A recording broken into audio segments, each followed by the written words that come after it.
하나님의 축복이 여러분과 여러분의 직장과 가정과 사업장에 넘치기를 주님의 이름으로 축원합니다. 여호와께 향기로운 냄새, 매일 연중 계속적으로 불이 꺼지지 않게 하라.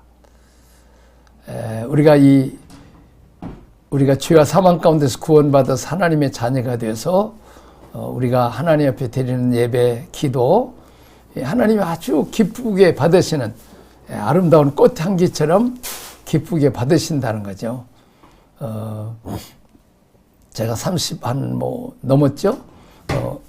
중국에 갔더니 오래간만에 문이 열려서 이제 그들이 마음껏 예배 드릴 수 있는 그런 세상에 왔을 때 그들이 하나님 앞에 몇 시간씩 찬양하고 예배를 드리는 모습을 볼 때 우리가 참 기쁜데 하나님은 얼마나 오래 참으셨을까. 그들의 예배를 기쁘게 받으신다는 생각을 가졌습니다. 이제 이것은 의무가 아닌 흠행하시는 예물입니다. 기쁨을 드리는 이 일을 중단 없이 해야 됩니다. 나는 그 명절 때 요즘은 또 그러기도 하지만은 이제 곧 설이 가까워지고 있죠. 가만 설 가기 전에 어린아이들에게 송아지 노래 가르치고 춤도 추고 예쁜 옷도 입히고 그렇게 해서 이제 할머니 할아버지한테 이제 세례해라, 세배하는 것도 가르치고 이제 돈을 주잖아요. 그건 세뱃돈 받고 그리고 이제 할머니 할아버지한테 한번 노래하고 좀 춤을 좀 추라. 그러면 이제 손유의 하면서 춤을 추죠. 그때 송아지를 분명히 가르쳐 줬는데 이 발음이 옹아지 하니까 틀려버린 거야. 근데도 그냥 할머니 할아버지 옆에 있는 식구들이 다 웃어. 아마 그 텔레비에서 그런 노래 나오면 할머니 할아버지가 대어머니 꺼버렸을 거예요.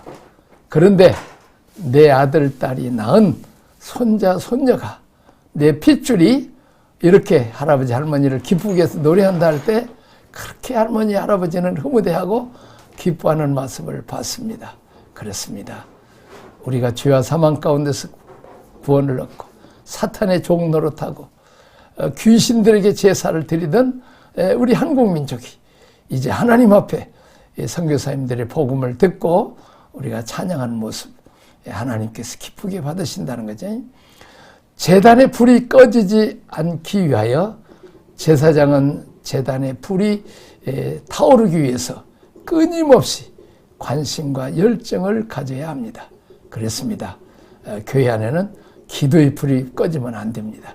참 감사하게도 내가 목회할 때는 아주 성령이 충만하고 그래서 하여튼 새벽 기도도 나오고 오전, 오후, 저녁 또 철야 기도하는 사람도 있고 막 성령 충만 받아서 방언으로 기도하는 사람도 있고 참 성전에 불이 꺼지지 않았어요. 그렇습니다. 교회 안에는 성전에 불이 꺼지지 않아야 됩니다.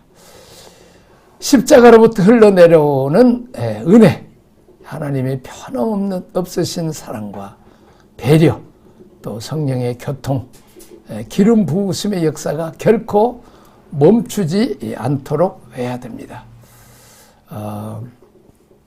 이건 바로 축도지요. 예수 그리스도의 은혜, 하나님의 사랑, 성령의 교통. 그래서 우리는 주님 십자가를 통해서 계속 은혜를 받아야 되고 아버지 하나님으로부터 계속 사랑을 받아야 되고 그리고 이제 성령께서 우리가 자꾸 교통하고 성령께 묻고 또 성령이 말씀하시면 대답하고 순종하고 또 해야 되죠. 이 불이 꺼지지 않는 것은 누구의 몫이에요? 제사장 몫입니다. 교회 제단의 불이 꺼지지 않도록 제사장 몫을 해야 되는데 내가 제사장이라면 이 불이 교회 안에서 꺼지지 않고 타오른 이를 위해서 헌신해야 합니다. 그래서 교회 안에 작정 기도, 릴레이 기도도 있죠. 1시간씩 돌아가면서 24시간 기도하는. 어쨌든 교회 안에 기도의 불이 꺼지지 않게 해라. 자, 교회 안에 기도의 불이 꺼지지 않도록, 예배의 불이 꺼지지 않도록, 하나님을 향한 열정의 불이 꺼지지 않도록 또 목사는 그것을 불 꺼지지 않게 불 관리를 잘 해야 됩니다. 대한수도원에 가보면 재단의 불이 꺼지지 않게 하라 딱 그렇게 써놨어요. 가슴이 아주 뜨겁죠.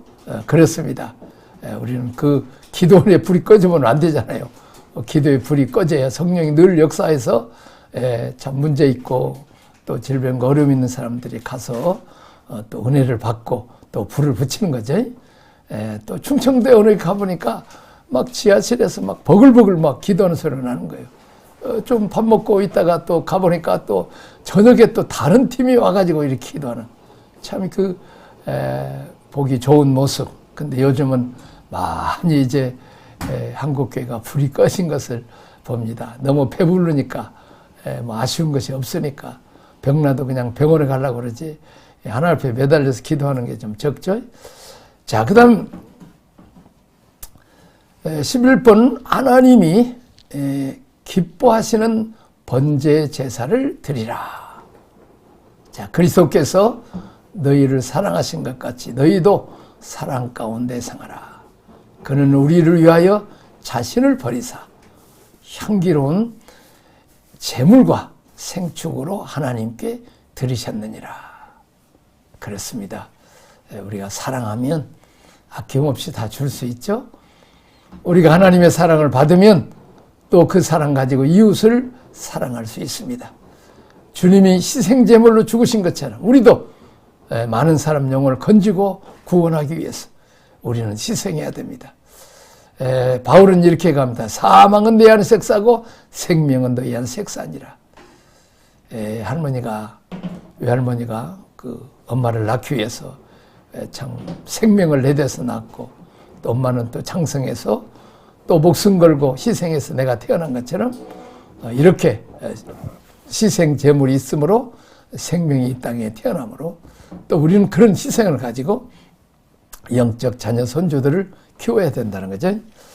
자, 12번째 번제는 하나님의 뜻에 전적으로 완벽하게 살지 못하는 것에 대한 제사입니다.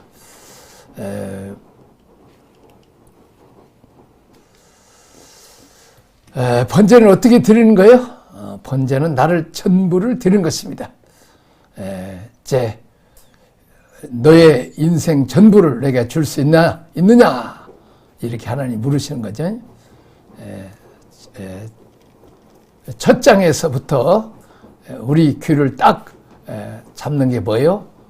나는 너에게 전부를 주었으니 천지창조에서 다 주었고 아들 독생자도 주었고 성령님도 주었고 또 앞으로 천국도 줄 건데 나는 전부 주는데 나에게 전부 줄 수 있느냐? 그래서 우리 내 얘기를 보면 우리가 11조를 드리는 거 그걸 자랑할 일도 아니에요. 부끄러운 일이죠. 근데 11조도 못 낸다. 그러면 내 얘기 정신이 없는 거죠. 그렇습니다. 자, 번제의 제물을 통째로 불사르는 것은 드리는 사람의 완전한 헌신을 의미하는 것으로 본인이 스스로 원해서 흠없는 수것을 제물을 가지고 와야 합니다. 자, 완전한 헌신입니다. 제물로 쓰일 제물은 의식적으로 정결해야 되며 식욕인 가축 중에서 재산으로서 가치가 있는 짐승해야 돼. 병들거나 뭐 이렇게 뭐 불구나돼서 값이 안 나가는 것이 아니라 온전하게 흠없는 값이 나가는 그런 짐승을 드리라는 거지. 다시 말하면 형식적인 게 아니고 새 비둘기 한 마리 사는데 얼마요? 3만 원 정도 되죠. 자, 양 한 마리 사는데 뭐요? 3, 40만 원 되죠. 소는 한 300만 원 되죠. 자, 번제를 드리는 것은 형식적으로 마음으로만 드립니다가 아니에요. 300만 원을 헌금으로 가져와야 되는 거죠. 새라도 대가를 지불해야 되는 이것이 헌신입니다. 맨입으로 하는 게 아니고 형식으로만 하는 게 아니라 실제로 값비싼 대가를 지불하는 것을 번제라고 말합니다. 하나님은 당신의 아들 예수 그리스도 하나밖에 없는 것을 십자가상에서 속죄 제물로 내놓으셔서 우리를 구원했다면 우리도 아낌없이 드려야 된다는 거죠. 자, 하나님은 예배를 드리니가 가지고 있는 것 가운데 최상의 것을 번제물로 요구하십니다. 최고의 것, 가장 가치 있는 것. 만약에 선택하라 그러면 뭐요? 소의 번제를 드리겠습니까? 양의 번제를 드리겠습니까? 새의 번제를 드리겠습니까? 소의 번제를 드려야 되죠. 무엇과 연관됩니까? 우리의 믿음의 사이즈입니다. 그 믿음의 사이즈가 있으면 더 드릴 수 있습니다. 부자라고 해서 많이 드린 게 아니에요. 가난해도 자기 가지고 있는 거 최선을 많이 드리죠. 과부가 엽전 2푼을 드릴 때 주님은 전 재산을 드렸기 때문에 다 드렸기 때문에 제일 많이 드렸다고 그래요. 하나님께 드리고 남는 것이 적은 사람이 많이 드린 거예요. 많이 드리고도 남은 것이 많은 사람은 적게 드린 거죠. 이 돈과 연결되어 있습니다. 헌신과 연결되어 있다는 것입니다. 사무엘의 24장에서는 하나님께 드리는 제물이 반드시 값이 나가야 한다는 것을 말해 줍니다. 다윗 왕이 하나님께서 원치 않으셨던 인구조사를 후에 이스라엘에게 온역이 전염병이 임했죠. 다윗은 즉각 회개한 후에 갓 선지자의 충고에 따라서 명에 따라서 여부수 사람 아라우나의 타작마당에서 하나님께 번제를 드렸습니다. 이때 아라우나는 그의 타작마당을 사겠다는 다윗에게 자신의 소와 번제의 땔감을 무료로 바치겠다고 하였습니다. 그러나 다윗은 이렇게 말했습니다. 그렇지 아니하다. 내가 값을 주고 내게서 살이라. 값 없이는 내 하나님 여호와께 번제를 드리지 아니하리라. 번제는 어떤 거예요? 대가를 지불하는 것입니다. 그러니까 마음으로 생각으로 하는 건 번제가 아닙니다. 다윗이 얼마든지 받을 수 있잖아요. 그런데도 왕이니까 공짜로 덜 수 있지만 하나님께 드리는 제사, 이 번제는 대가 없이 드리는 건 번제가 아니라는 거죠. 모범을 보였습니다. 내가 제 거를 집어넣었다고 그런 헌신하는 거죠. 자, 보겠습니다. 나의 섬김에는 대가를 지불함이 있는가? 나는 온전한 헌신을 드리고 있는가? 아니면 돌아올 것을 기대하며 적절하게 내 것을 챙기는 사람이니까 우리가 하나님께 드리고 내 것도 챙기고 그게 아닙니다. 하나님께 전부 다 드리면 그의 나라 그 일을 드리면 하나님이 알아서 다 우리에게 필요한 것을 공급해 주시는 것입니다. 참 이제 우리가 이 땅에 목회하거나 또 살 때 이제 소 껍질을 벗기죠. 그래서 그것은 창피당하고 예수 믿다가 전도하다가 부끄러움도 당할 수도 있죠. 그것은 이제 이게 번제를 제사합니다. 그래서 우리 주님이 여러분과 나를 구원해서 십자가상에서 채찍을 맞고 침뱉음을 당하고 귓밤을 맞고 그리고 옷벗김을 당하고 의인이신 예수님, 하나님이신 예수님이 여러분과 나의 죄를 담당하기 위해서 십자가상에서 가장 흉악범으로 의인인데도 가장 흉악범으로 모든 우리의 죄를 뒤집어 쓰고 죽는 수치를 당했습니다. 자, 우리가 목회하다가 또 신앙생활에 억울한 일 당해도 우리가 잘 참으면 하나님이 다 축복으로 갚아주실 것입니다. 특별히 선교제 가면 얼마나 억울해요. 내가 아는 저 아프리카에 그 친구 선교사님이 있어요. 그 성만찬 씨가 하면서 이건 나를 기념하는 피다. 산다니까 아이고 그냥 사람 잡아서 피로 피를 먹는 선교사다 그래가지고 아주 곤욕을 치르고 어려운 일을 많이 당했대요. 근데 나중에 다 이제 허물이 풀어졌는데 지금은 아주 목회를 선교를 아주 크게 잘 하고 있고 한 5개 나라까지 선교하는 그런 축복을 받았습니다. 자, 그 다음에 적용을 위한 묵상입니다. 나는 제물로서 초식과에 길들여지는 동물인가? 자, 하나님 우리를 길들이실 때 광야나 어려운 환경 또 사람이나 어떤 그 물질이나 이런 것들을 우리를 길들일 때 우리가 잘 순종하고 길들여야 돼. 고집세고 불순종하고 대적하고 하나님이 주신 그 뭐요? 우리를 훈련되냐고 싸우면 안 돼요. 우리가 매우고 싸우면 안 돼. 내가 회개하고 내가 고치겠습니다. 매는 고난은 나를 고치려고 한 거니까 그걸 고쳐버리면 그냥 잘못했어요. 그러면 그냥 매는 싹 끝나버린 거예요. 근데 뭐 매가 굵다 가늘다 적은 죄는 가늘고 큰 죄는 더 굵어지는 거죠. 그것은 그 매를 때리는 사람의 그 의도가 아니고 내 죄에 따라 선다는 걸 늘 알아야 돼. 그러니까 고난이 오면 빨리 회개하고 내가 뭘 고쳐야 되는가. 사람 공격하고 피 흘리고 남 죽이기 좋아하고 아주 선천적으로 이제 그런 사람들이 있죠. 남을 괴롭히는 사람. 자, 말 한마디에 툭툭해도 그냥 남 속을 뒤집어엎고 그런 사람들은 하나님 앞에 제물로 쓸 수가 없습니다. 성전 건축에도 합당하지 못합니다. 자, 그 다음에 그 번제는 두 번째, 전적으로 하나님만을 만족시키신 우리 주님이 모델입니다. 죽임을 당하고 가죽이 벗겨지며 각이 띄어지고 내장까지 씻어지는 헌신을 드리고 있는가? 그런 하나님의 요구를 접해본 적이 있는가? 자, 우리가 목회할 때 보면 참 그 목사님을 위해서 누명 써주는 사람이 있어요. 더 억울하지만 참아주는 사람이 있죠. 자, 내 얘기를 공부하면 지금 내가 참 소의 번제를 드리고 있구나. 우리가 주님을 위해서, 교회를 위해서 내가 누명 쓰고 있는, 내가 소의 번제를 드리고 있구나. 어떤 위기에 왔을 때 딱 손해를 보면 되는데 손해 안 보고 챙겨버리는 사람도 있어요. 어떻습니까? 야곱도 처가살이 있고 모세도 처가살이 했죠.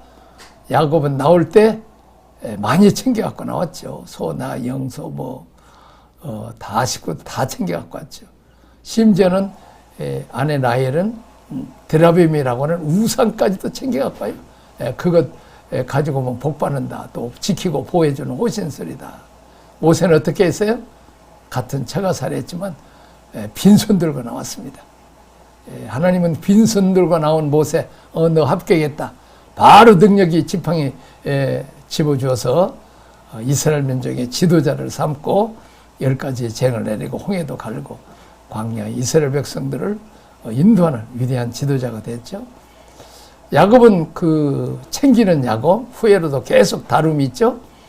아내 라헬이 죽고 딸 디나가 추행당하고 사랑하는 아들 요셉 뺏기고 베냐민 잃을 뻔하고 계속 고난이 와요.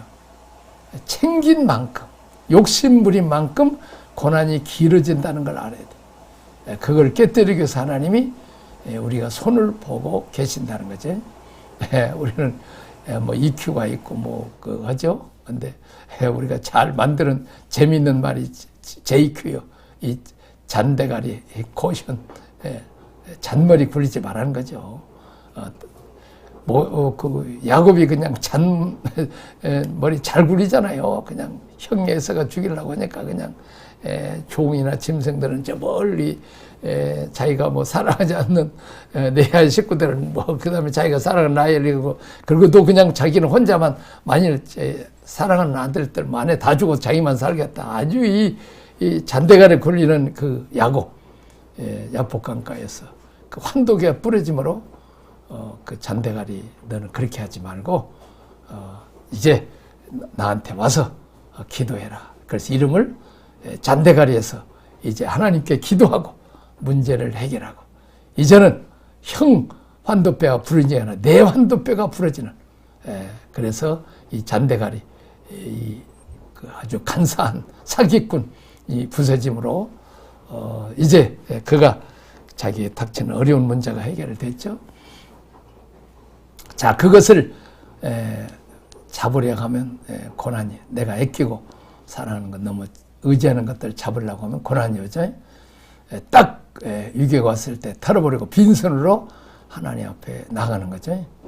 하나님이 그걸 보시고 다음 단계를 열어주십니다. 결정적인 순간에 챙기고 욕심 부리고 아직도 고집 안 꺾으면 고난의 기간이 또 20년 길어지죠. 이런 기준을 모를 때는 그냥 충동적이고 또 인간적에서 당할 때 막 같이 들이받고 막 역경고하고 말이 안 지겠다고 하는 그런 사람은 고난이 길죠.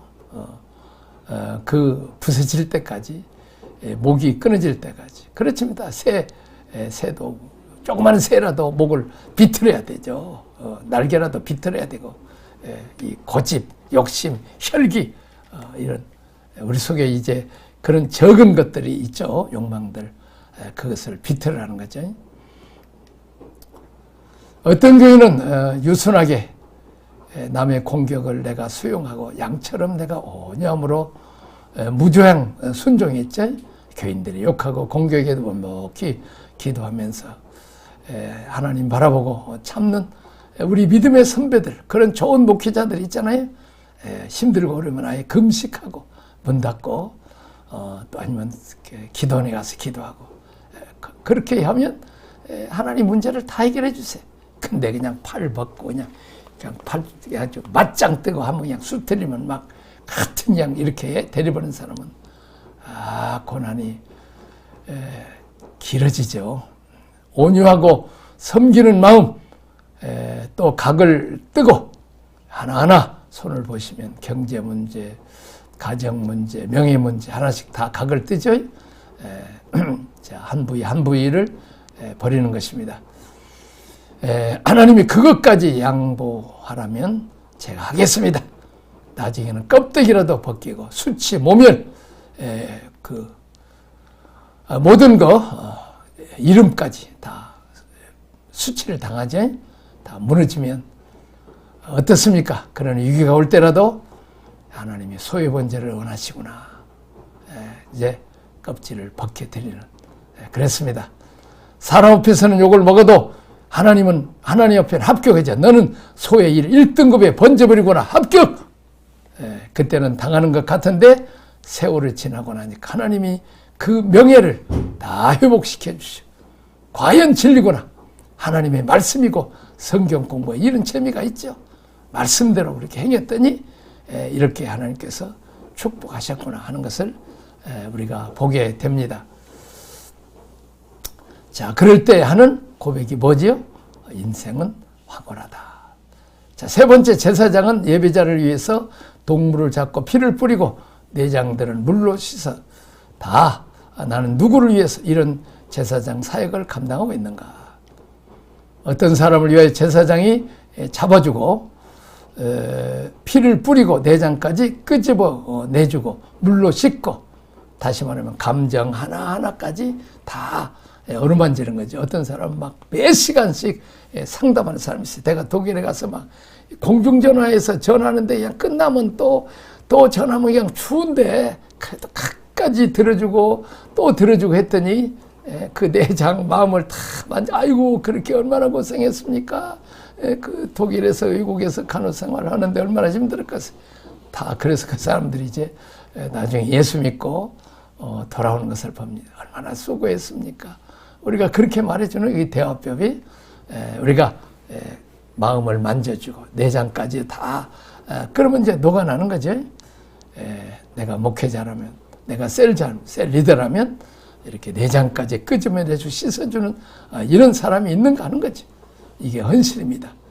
내위기를 배우는 것도 중요하지만 실제로 예배 생활 가운데 어떻게 적용할 것이냐. 교인들과 같이 나는 일단 번제를 배우면 우리가 좀 변화가 될 수 있습니다. 제사장에 참아주는 경우는 세 번째, 초보자들이죠. 교회 갓 들어온 사람들, 아직 복음이 뭔지 모르는 분들, 이분들을 위해서 잡아주죠. 그 다음에 피를 뿌려주고 내장들을 물로 씻는 것, 이건 소의 번제나 양의 번제의 경우에도 제사장이 해주는 것입니다. 다 섞여 있습니다. 3번 문제는 1등급, 2등급, 3등급 다 섞여 있죠. 과거에는 목회를 할 때 교회를 처음 나온 사람 아무 봉사를 못하게 한 분도 있어요. 그런데 지금은 새라도 이렇게 훈련되지 않아도 뭐 식당 봉사는 할 수 있잖아요. 그렇게 해서 처음부터 봉사를 가르치라는 거죠. 또 이제 그 새라도 헌신해라. 믿음이 작은 자라도 교회 소금하는 일이라도 일을 맡기라는 거죠. 교회 안에 신앙생활을 하면서 각자 믿음의 정도에 따라서 헌신하는 거죠. 내 일장만, 이 번제만 잘 배워도 우리가 성도가 신앙이 바뀌어지고 자꾸 내가 지금 새 헌신인가 양의 헌신인가 내가 소의 헌신까지 갖는가 또 이렇게 자꾸 우리가 더 깊이 들어가게 된다는 것이죠. 자, 우리가 또 잘하는 사람들은 축하해주고 또 억울한 일을 당하면 또 하면 또 이렇게 하나님이 보상해 주더라 이렇게 자꾸 셀에서 서로 간증해주고 이렇게 하면 너무 좋았어요. 헌신 예배도 사실 그런 게 헌신 예배야 돼요. 이런 축복이 여러분들에게 있어지기를 주님의 이름으로 축원합니다. 기도하겠습니다. 하나님 아버지 감사합니다. 새 헌신, 양의 헌신, 소의 헌신을 봅니다. 하나님 아버지 껍질라도 벗기고 또 내장이라도 끌어내고 간과 쓸개를 다 빼내고 또 이제 그렇게 참고 견디고 우리 주님이 십자가 졌습니다. 우리도 그렇게 하게 하시고 또 다른 사람들의 마음을 만져주고 위로해주고 들어주고 공감해주는 마음을 주옵시고 이제 초신자라도 이제 식당 봉사라도 해서 할 수 있도록 도와주옵소서. 우리가 새해 목이라도 비틀듯이 우리 속에 있는 적은 죄라도 다 비틀어서 드릴 수 있게 하여 주옵소서. 예수님 이름으로 기도합나이다. 아멘.